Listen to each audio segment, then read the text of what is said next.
Bismillahirrahmanirrahim. Assalamu alaikum dear students. I am your English instructor and welcome to my English coaching class. Currently we are at unit number 15, Children Around the World. Our today's lecture is lecture number 3 and the competency that we are targeting through this lecture is reading and critical thinking. Our today's topic is strategies to comprehend questions.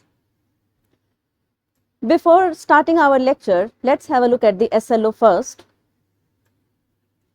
Read a wide range of texts with accuracy, appropriate rate and variation in a voice, appropriate for characters and expression in successive readings, both orally and independently.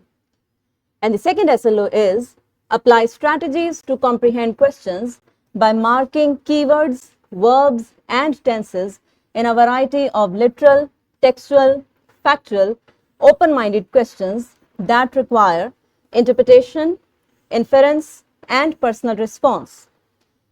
Reading to structure and analyze descriptive, argumentative, and persuasive essays. Since we have already learnt about the first and the third SLO, our main focus today will be on the second SLO, that is, the strategies to comprehend questions. We have provided the vertical linkage. Before jumping onto our topic, let's have a quick brainstorming session first. What does come to your mind when you read the following words in a question? Explain, analyze, identify. So, when you look at these action verbs in a question, what does come to your mind? What you have to do? What would be the strategy to answer such sort of questions? Let's find out. Strategies to comprehend questions. Comprehending questions effectively is a crucial skill for students, especially when they are asked to interpret, infer, or give personal responses to open-ended questions. By using the following strategies, students can approach open-ended questions with a more structured mindset. Focusing on keywords, verbs, tenses, and understanding the context of the question will lead to clearer and more accurate responses. So, in our today's lecture, we are going to learn how to answer different type of questions. First, we will focus on the action verb. We will analyze what is being asked from us, and by comprehending that action verb, we will be able to answer our questions effectively. And how to comprehend those action verbs, you need to find out the key verbs, the keywords, the verbs, and of course, the context of that particular question. Number 1 is identifying keywords. Identifying keywords helps you focus on the most important aspects of the question. These can be nouns, specific subjects or topics, or phrases highlighting the central idea.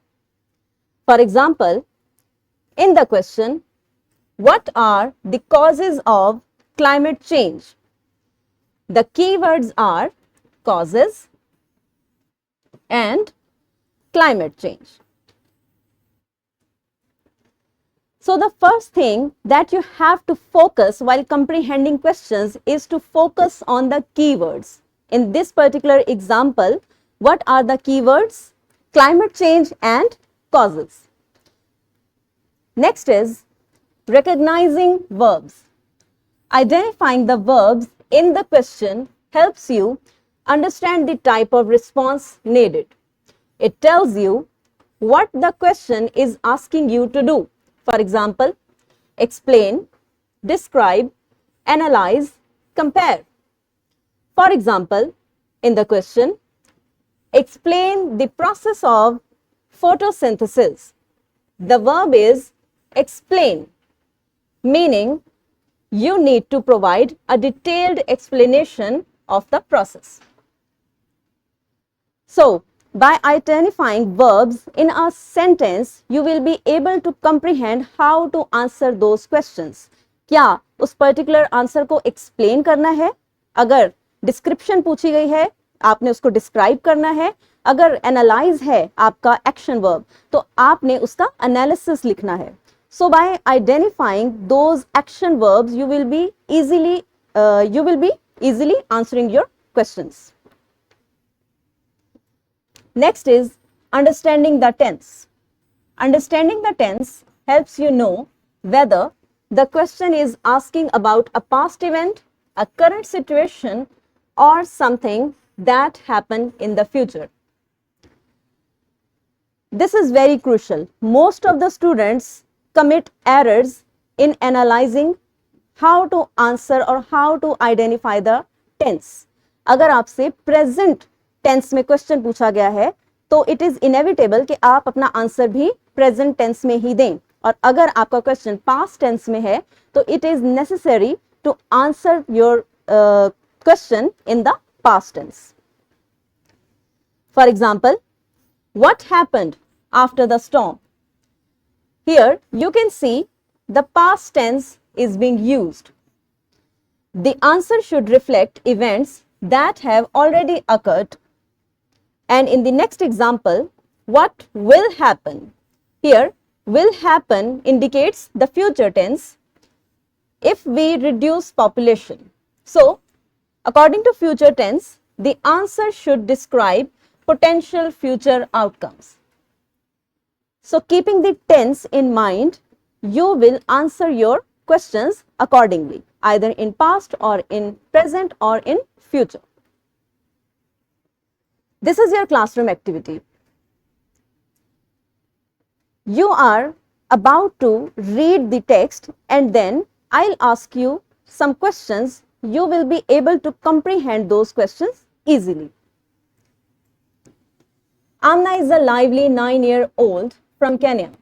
Amna's life revolves around close-knit village, living where everyone works together to keep things running smoothly. Amna's mornings start early as she helps her neighbors with daily tasks. From fetching water to tidying up, she is always there to lend a hand. This teamwork created a sense of unity and shared responsibility that Amna loves being a part of. Amna's involvement goes beyond chores. She is also learning the traditions of her tribe that tell the stories of its past. By learning and sharing these traditions, she helps preserve her heritage and the stories that make her community unique. Amna loves enjoying dishes like ugly, a soft and filling maize porridge. That's a staple in her community. And when there is a special occasion, everyone gathers to feast on naima shoma, succulent roasted meat that's a true delight. Amna's life teaches us that life is sweeter when shared with others. Her bond with her neighbor and her dedication to preserving traditions show us the beauty of coming together. The stories and flavors of Kenya are woven into every part of her life, reminding us to cherish our own communities and traditions. So here we have already read the text. Now let's move on to the questions and try to comprehend those questions. How does Amna's daily life in her close-knit village emphasize the importance of teamwork and community? So, in order to comprehend this question, you will follow the steps that I have already taught you. First of all, try to identify the keywords. So, what are the keywords in this question? The importance of teamwork and community. These are the keywords. Now, let's move on to the verb. Here we have the verb does, which is the present tense. So, it is quite apparent that you will answer your question in the present tense. Let's move on to the next question. What are some of the traditional dishes mentioned in the text? that Amna enjoys, and how do they connect her to her community's culture? So first of all, analyze different keywords in this question. Community's culture, traditional dishes, and how do they connect her? These are some of the keywords. And now let's find out the verb in this question. Are and do. So both these verbs tell us that the question is being asked in the present tense, and you will answer your question in the present tense. Here is your homework. Read the text and answer the following questions. How does Malik's life reflect the multicultural blend of Malaysia? And what are some examples of the festivals he celebrates? So, since I have already provided you the text, you are going to analyze that text and will be easily able to answer these questions by identifying the keywords, the verbs, and different type of tenses.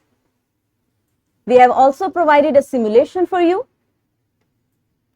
Here is the worksheet being attached, and apart from this PowerPoint presentation and the worksheet, you will also have access to the skill sheet, the question bank, and the lesson plan of this lecture. Thank you so much.